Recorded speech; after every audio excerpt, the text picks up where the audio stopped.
Now,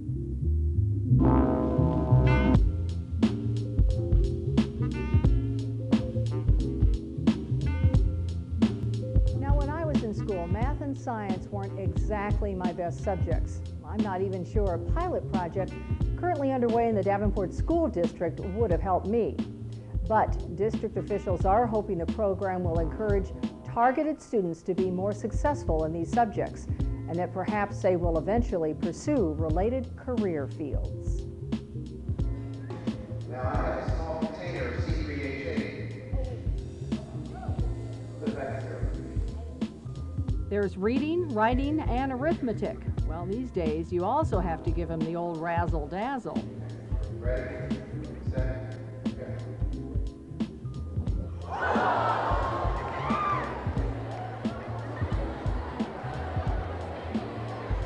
Darrell Baines is the science man, here conducting an all-school assembly at Wood Intermediate School.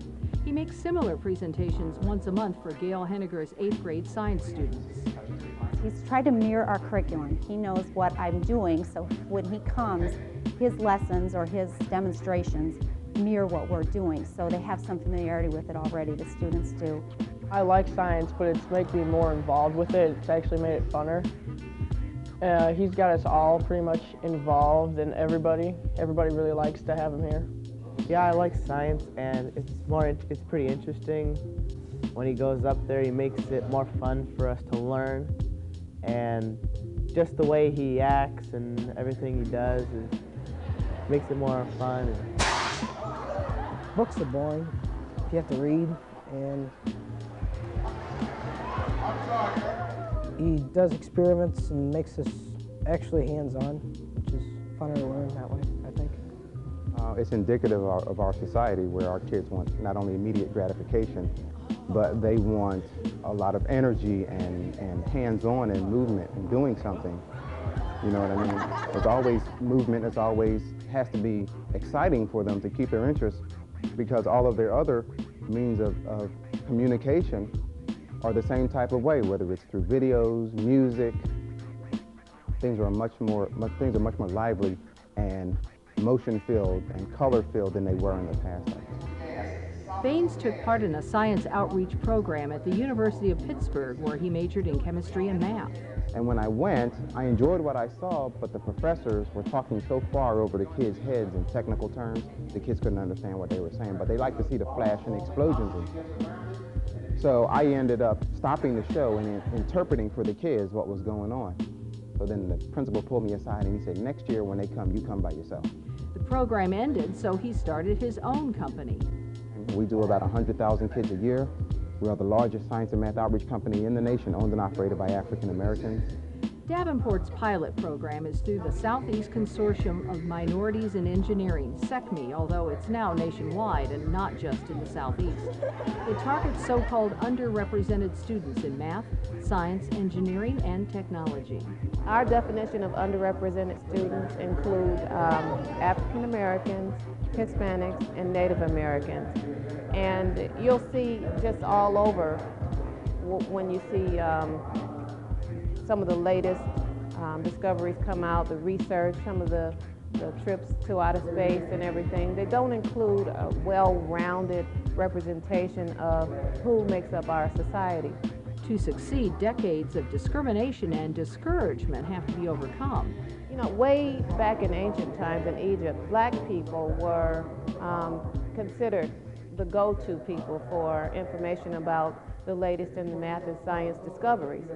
But with, you know, with slavery and our being kidnapped from that continent and brought over here, and it was not only discouraged for us to get any kind of education, but it was illegal and even life-threatening. And even after 1865, we went through 100 years of Jim Crow laws, and still we were discouraged from getting an education. So the expectation became within our community that education is not for me. There's a stereotype in the minority community where if you are smart, you are acting white, whatever that means. So if we can get to show kids, oh, that it's cool to be white, you know, it's cool to be smart, that it's cool, you know, you can do science and have braids and have an earring, look cool, be able to talk the street talk, and still be smart, still be educated, still be able to go out there and make a good living for you and your family. It's more positive because he's a black man, and sometimes you don't see black people too often doing those things, and that just makes me more confident so I can go out there and do that so that I'm not the only person. Studies also show many girls steer clear of math and science as they get older because they're afraid that no one will like them if they're too smart. Don't think that way because it's not that way.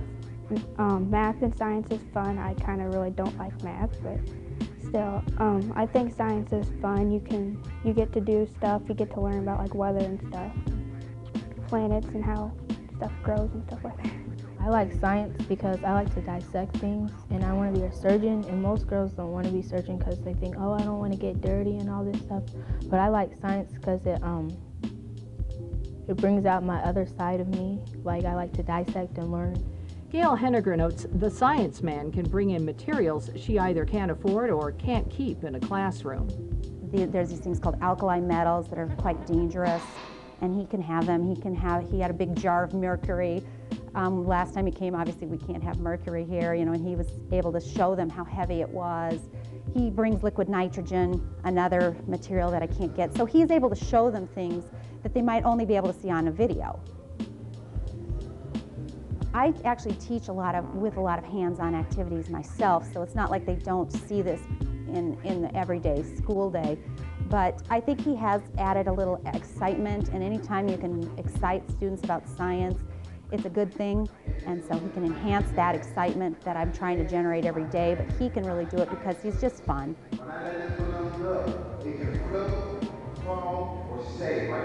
If you look at our science scores, ever since SECME's been in the district, and we've been in the district in different ways with presenters and professional development, our scores are actually going up in science.